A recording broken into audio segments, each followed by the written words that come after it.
It was the year 2017 when a naive boy like me believed a man. I thought that we were in a great place. However, what I thought or imagined was real was fake. The trust, the love, the commitment. It was a friendship like no other. What I assumed was real turned out to be one of the biggest scams in my life. I got scammed in 2 provinces by the same man. Welcome to my YouTube channel.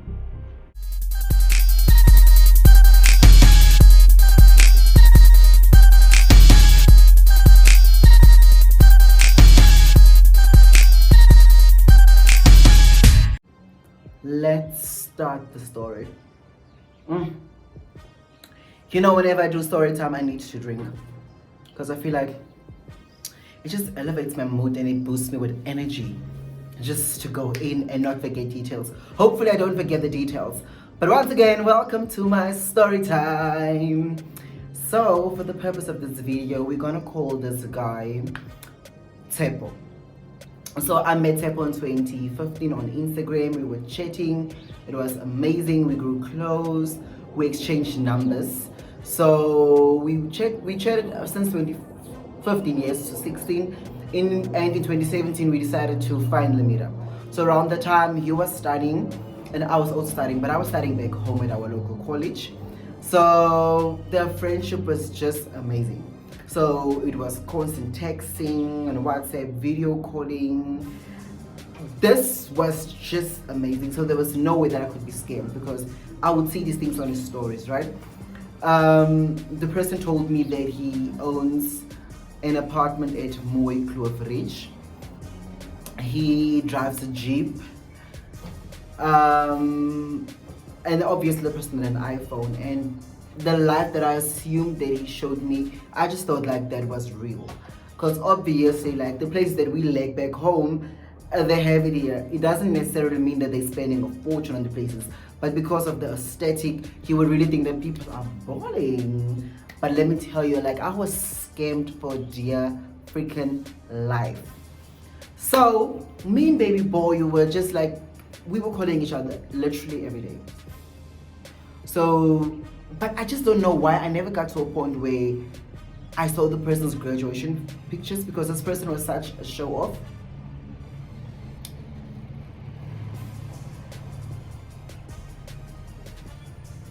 So, but anyway, we discussed or we worked on this friendship and we really were working on it and we built on it. And I genuinely love this person.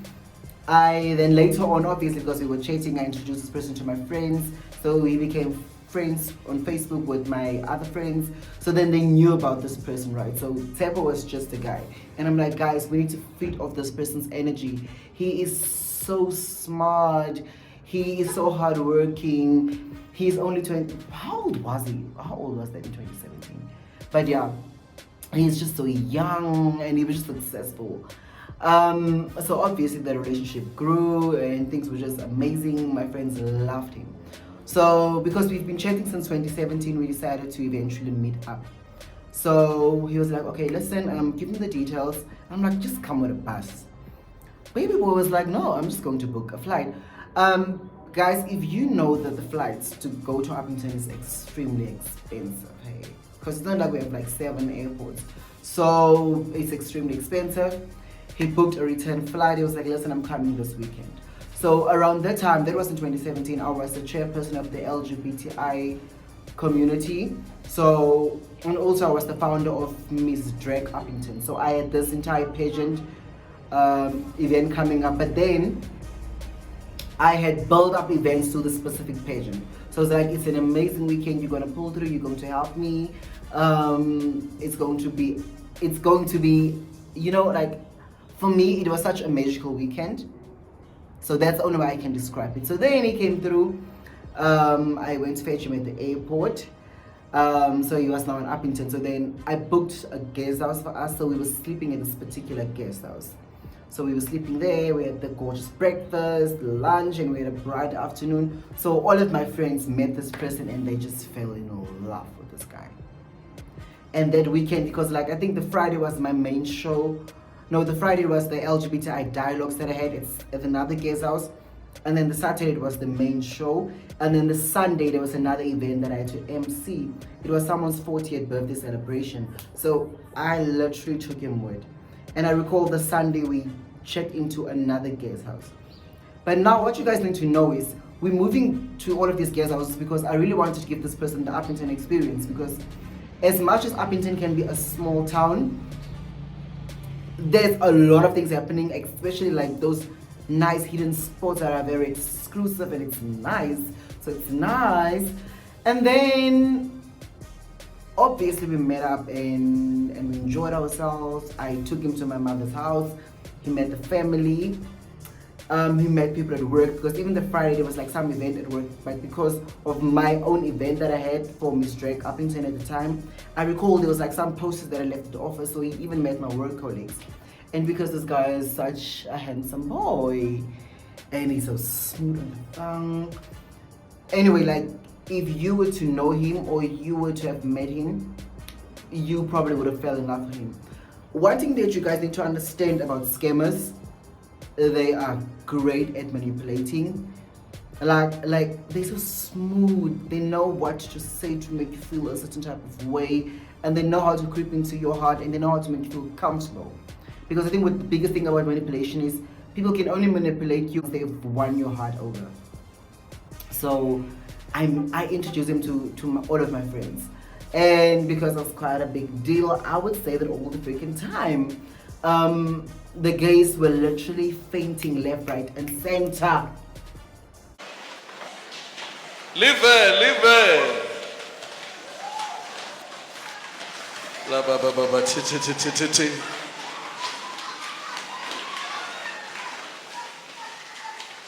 Wherever I would go, they will look at this man, they will look at me, they'll be like, oh darling, you've won in life. And you know what I will say? Faint. And they will faint around me. So basically that was the beautiful part of the story, because he really pulled through and he enjoyed, even assisted me with the events. We went out and we were partying. But what I need you guys to now take note of, right? While I was in Uppington, because I was hosting, and because I'm such a perfect host, I never really want someone to take out 5 rand, 6 rand. You don't have to pay for anything because I'm hosting. Because I knew with regards to the flights, he paid around 6K to come to Uppington. I was like, oh, so much money. But he was very confident, but always saying that I have a lot of money, I'm an attorney, I do this. Like I live on an estate, so in my head went like, oh, what a successful man. Great. So I recall I had to go and get an outfit. So while I got the outfit, he was like, oh, this is actually cute. Can you please pay this for me? I'm gonna pay you back. Great. I paid for a specific outfit.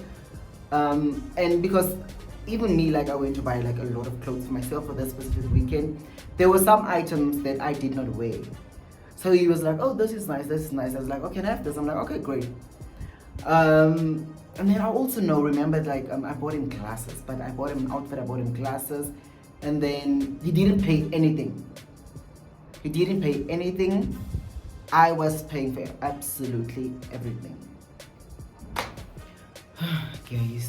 Guys, when shall thou learn? So this is now the first part. So then I recall even the day that I took him back to the airport, I was so heartbroken because I miss this person already, because even to experience this person was amazing. He was way better in real life. And I also felt like I was probably stuck in a fantasy with the mere fact that there was a guy that came to Uppington, and I was literally training the entire weekend. So I also liked the attention and everyone asking like, who's that person, and especially like when people don't like you, start to question about a specific person, and because they don't know the person, it's a type of access that they don't have to. So I also love that exclusivity part of it. So that is great. Now this is where shit got messy.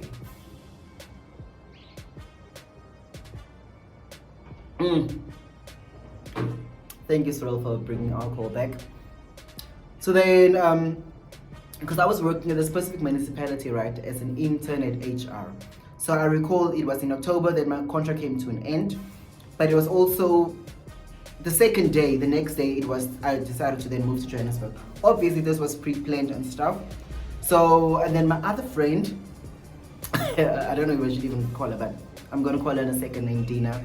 So Dina was like, oh, okay, we're going through, because while this guy Tepo was in Uppington, we planned an entire weekend away. So we were going to go to Sun City, we're going to be in Pretoria, going just like around the sports. He will just like introduce us to a few places that he loves. Because I recall that I really wanted to go to altitude. So I haven't gone there at that specific time. So we're like, okay, we're gonna go there. So then me and my friend, we booked the bus. So now we're on our way to Pretoria, because that's where he stays. I recall about about 2 hours before we can be in Pretoria, he sends a text and he says, hi. No, listen to this. No, let me rewind. I'm all over the place. Why? So we planned to go to Pretoria the Thursday, right? So the Tuesday is like, oh, my grandmother passed on. So we're going to have a funeral on Thursday. How convenient. So now we in the bus, right? He's sending me texts like, listen, I'm running a bit late at the funeral house. Is it okay that you guys then go and book into a guest house? No, not guest house, sorry. Is it okay if you guys go and book into Pretoria Hotel? Then I will get you guys there tomorrow morning. So for me, that was alarming already, but I didn't tell Dina at the time, because why would he want us to go book into a guest house when I got him at the airport and I took him straight to a guest house? So it doesn't make sense. And he was literally Airbnb hopping the entire weekend because I gave him an experience. So why would he want that? And he's like, oh, I'm going to refund you. And now I'm not telling my friend because I don't want to make her feel uncomfortable. I'm like, nah, I'm gonna go to my friend's place and then I'm gonna meet you there. So now my friend stays in Hatfield, and then he says that the funeral house is in Mamelodi. So he's close by, he's going to get me so we can go to Mooikloof, Richards Estate. So now we went there. So I'm not in Pretoria. We went to my friend's place in Hatfield. So it's amazing.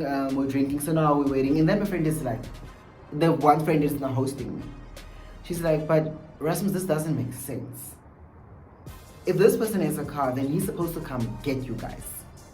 Because all he could have done was to make sure that he take you guys to wherever you guys need to be, and then you can go back to the funeral house and do whatever you need to do. Well, and at that moment I was very, very, very nervous. I was just like, nah, I just hope this isn't what I'm thinking. So it's fine. And then I'm calling him now. He's not picking up his phone. Then he posts on his story saying, he's in some car posting, I'm on my way to pick up Rasmus and Dina. I'm like, you posting on your WhatsApp stories that you're on your way to come pick me up in Hatfield, right? Whereas you're not answering your phone or responding to my text messages. I was starting to get so nervous. So the entire mood and the reasons why we're in Pretoria, to have fun and me seeing him and the excitement of it all. Because my mother even liked this guy. I was just so... I don't know how to explain what I was going through at that specific moment, but because I could see what my friend was feeling and how disappointed she was, I just was so hopeful that it wasn't what I was thinking. Great. But I heard that. So anyways, then it was now the Thursday night when we got to Pretoria. My friend was like, listen, I can get us into VIP. Let us go to Vanity. I think that was the club's name. The club's name is Vanity, yes. So now this is the friend that I called to let her know that, can I just stay there until this guy is going to pick me up? Because now it's 11. He's not picking up, right? My friend's like, listen, I'm going to book us a table so we can go to Vanity and just go hang there for the night, because let us just get into the mood. But ish, guys, this is the worst thing that's happened. So then I got a text from one of his friends saying that, hi, Tepa won't be able to pick you guys up because he's in a car accident. How convenient. How convenient. How can you be in a car accident? I'm like, wait, is he okay? He's like, okay, no, he's okay.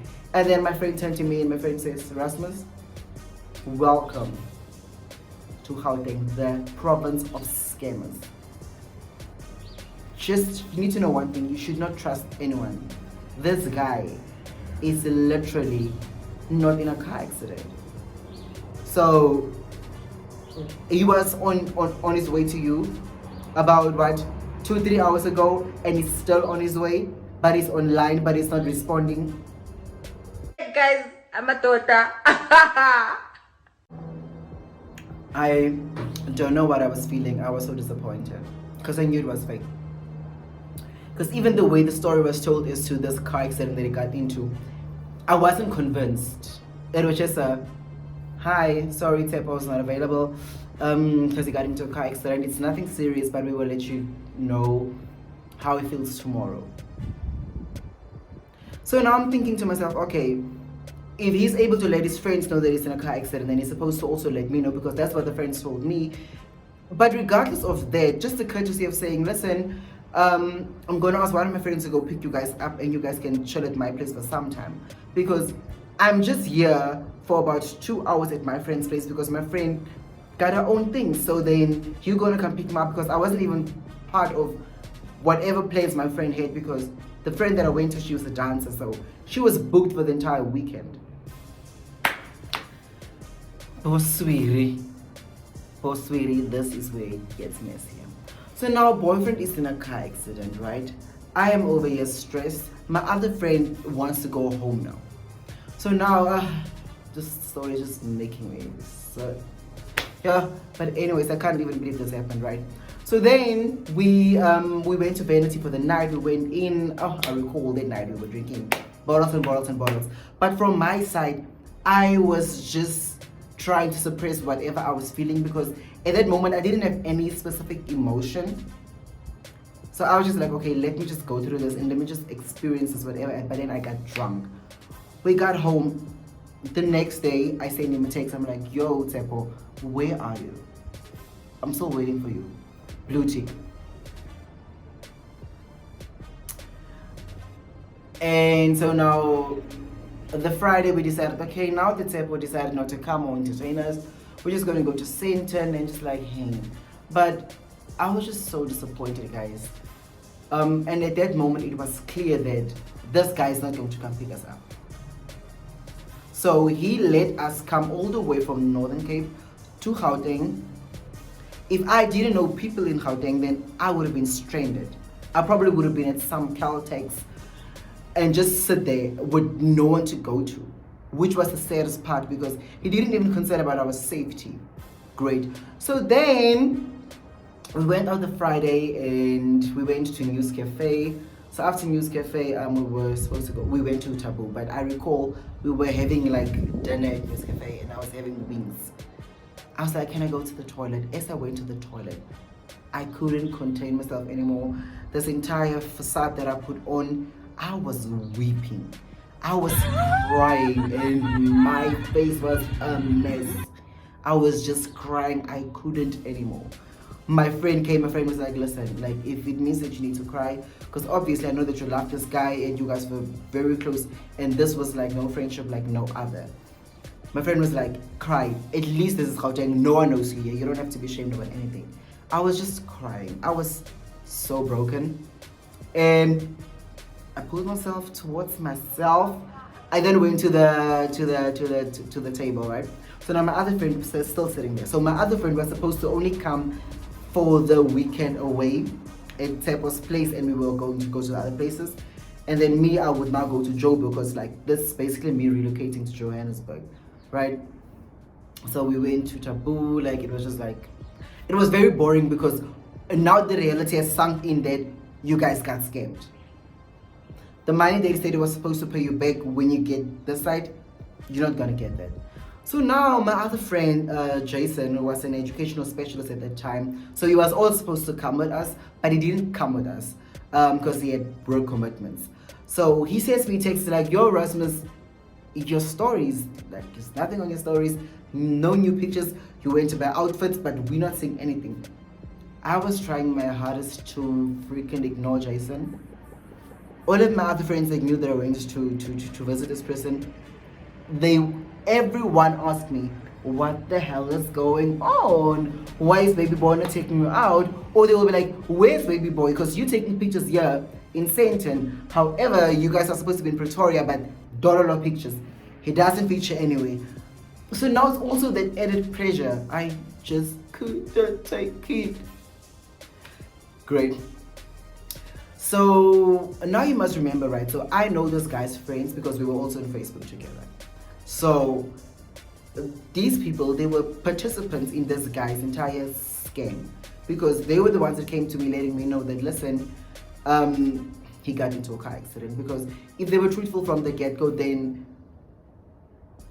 it probably would have been better. I don't know if it would have been better, but I just don't know what I was feeling at the moment. But I was just scared, right? Great. So then it was time for gay pride. So now I'm back in Johannesburg. My friend went home because even Saturday morning, my friend was like, listen, I'm not doing this anymore. I got scammed. I won't even enjoy Gauteng. I'm going to go back home. So my friend went back home. So now this guy, it was Pride weekend. So this guy, Tsepo, and his friends that was part of his scam, all of them went to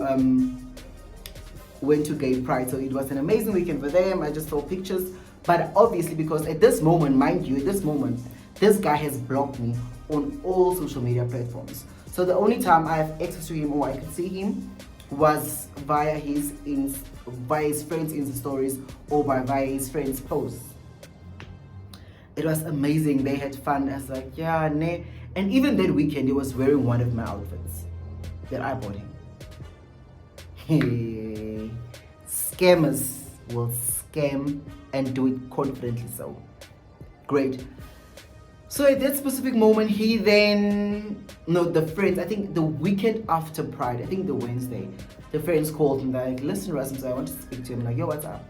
They're like, okay, so this person stole my bank card. So this person stole one of their friends' bank card, and then because the person, obviously, you know, with gay pride, like when you go to the ATM to draw money, your friends will go with you because like it's better to walk in groups, right? So then this person took note of the friend's bank pin and stole the bank card. So after the specific day of gay pride, the person went back home, which is Mama Lodi. The person went to withdraw money. So then this person the friend only got notifications, and then the friend called the bank. The bank was like, yeah, it was your bank pin that was used and you withdrew money. And the friend was like, but then how? Because I am here in Pretoria, and then Pretoria Central to be precise. And then the bank was like, no, but then the specific person withdraw money in Mama Lodi. And that's when they could connect the dots and be like, yo. It's only that person, because even that specific day, that person stole coins, like I don't know, money that they had, stole money out of someone's pocket, and then they stole this person's bank card. So that is how they actually now reach out to me. They're like, this is what has happened to us, and we are aware as to what has happened. And also this person told us to tell you these things. But now we have been scammed. So then they took it up a notch. The company that this person claimed to be working for, as an attorney, they called this person, they're like, hi, they called reception, and they're like, hi, can you please put me through to this person's office? And they're like, who's that? We don't know Tsepo or what. Habo. They're like, but Tsepo says he's been working here for more than 2 years now. He's one of your top attorneys. Nah, there's no such person as Tsepo that works here. Alarming. Then they called one of the people that all stays at the specific estate where this person stays. So then this girl comes back to us and she's like, no, this person's mother stays on the specific estate. drives the Jeep that he claims to be driving. This is not the first time that this person is telling this to people. This person stays with his grandmother in Mama Lodi. He's a dropout, never finished his studies. This person works in the admin department of UNISA. So the little law knowledge that this person knows, because this person did pursue this qualification. However, that's where it ended, because he dropped out. And then, guys, I just saw her, this girl went in there like, listen, I saw your pictures and I knew that this person was scamming you, but because it wasn't my place, I let it happen and I allowed him. And this girl's like, this person never even owned that apartment, that he was talking about. Apparently what this person has done is, this person told the employer that the mother passed on. And with the mother passing on, you know how some companies, they will bring up donations and stuff. So then people at the company then contributed lump sums of money, I don't know how much, and that is how he could afford his plane ticket to Uppington. Hectic. So that's when, I don't know what has happened. So when the employer confronted him and said, like, why did you lie that your mother's no more? That is when he resigned his job at a specific place. And that's when the mother found out that this person has been lying that he's passed on. I don't really know how the mother found out, because it happened quite a few years ago. So, and that is when the mother's like, listen, I no longer want to do anything with you, please stay out of my life, sorry. And then he wasn't on speaking terms with the mother.